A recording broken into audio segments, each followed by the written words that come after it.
veče, uvaženi gledaoci. Ovo je treći dnevnik televizije Crne Gore, Vijesti dana.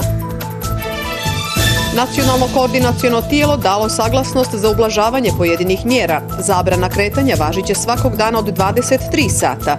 Prodavnice robe široke potrošnje mogu da rade od 7 do 22 sata radnim danima i subotom. Za stanovnike Tuzi važiće mjera kao i za ostale gradove. Za građane upozorenje da opasnost nije prošla te da se pridržavaju mjera koje su na snazi. Na sutrašnjoj sjednici parlamenta biće razmotrene aktivnosti u borbi s epidemijom koronavirusa. U sali će biti 21 poslanik, uključujući predsjednike i potpredsjednike Skupštine i 6 članova vlade. Prenos sjednice na našem prvom programu od 11 sati.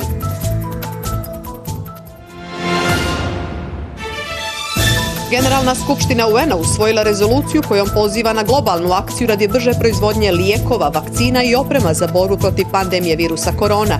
Najveći broj oboljelih i dalje u SAD-u, u našem regionu manje inficiranih. Kronični bolesnici koji nijesu zaraženi koronavirusom besplatnim pozivom na 1622 od danas mogu da se konsultuju sa specijalistima kliničkog centra.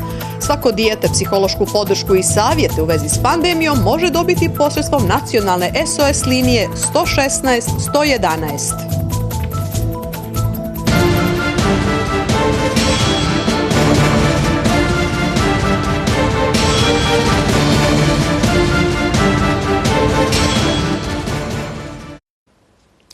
Nacionalno koordinaciono tijelo za zarazne bolesti dalo je saglasnost za ublažavanje pojedinih privremenih mjera uvedenih radi zaštite zdravlja i života građana.